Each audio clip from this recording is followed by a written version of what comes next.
Got a special episode for you today, but first, one of my favorite cafes and favorite bagel places of Chicago.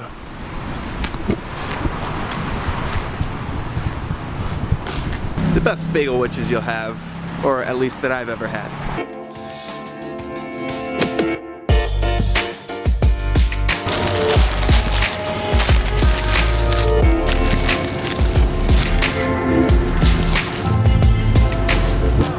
Alright, now that breakfast is over, we can kind of get to what is this going to be about, right? Why am I at BKB? Because it's across the city from me. Well, BKB opens earlier than First Ascent does, so my whole plan here is to get warmed up at BKB and then get picked up by one of my buddies and then jet over to First Ascent. The whole goal is to try to get there right as it opens, warm, ready to go, so we just get set up, get the shot, get the climb done. Still getting over being sick. I'm on the latter end of it. The thing is, like, I couldn't sleep last night. It was kind of similar to like when you're on a climbing trip and you can't sleep because like the next day is when you climb. At least for me, it's kind of like before a race, right? It's hard to sleep.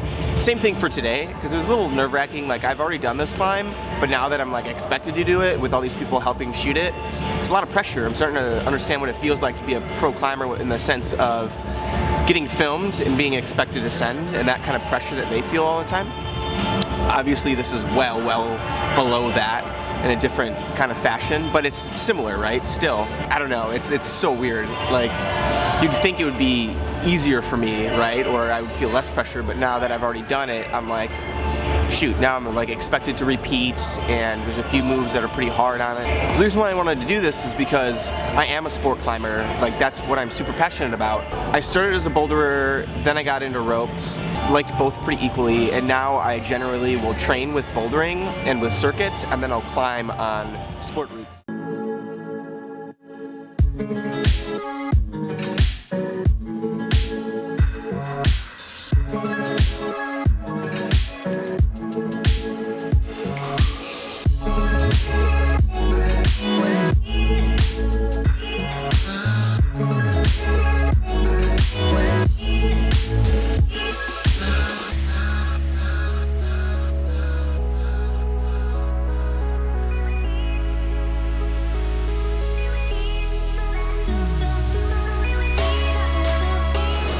So we are here.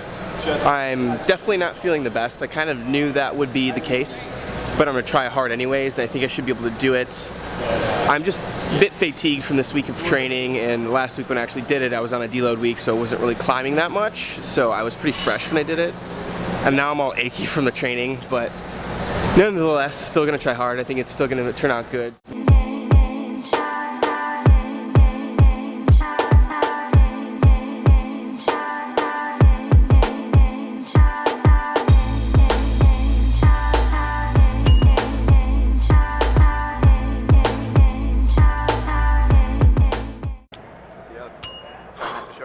Yeah, thanks.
wasn't able to do it.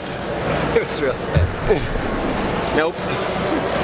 It was what I was kind of afraid of. I think it's because the training of this week is catching up to me. So obviously if you're training hard and you're fatiguing your body, you shouldn't be able to climb at your limit, because that means that you're training hard, right? And you're focusing on training versus sending. And when I did originally do it, it was on my deload week, when I was only climbing up 2 or 3 days that week. This burn looks solid though. Yeah, it's good.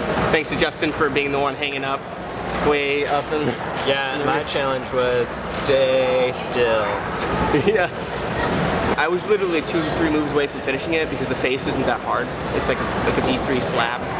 As long as I have just enough left, I would have been able to do it. But yeah, you were almost to the bar. So close. It was just, I was on jugs. I was just so relentlessly pumped out.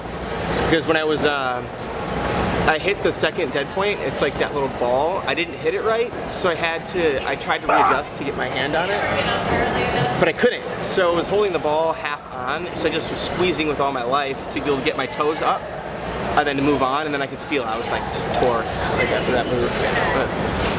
And then like that weird flake, that's like facing just down, and there's like no good way to hold it. I was like trying to rest. The one after the first dead point? Yeah, exactly. Okay, yeah.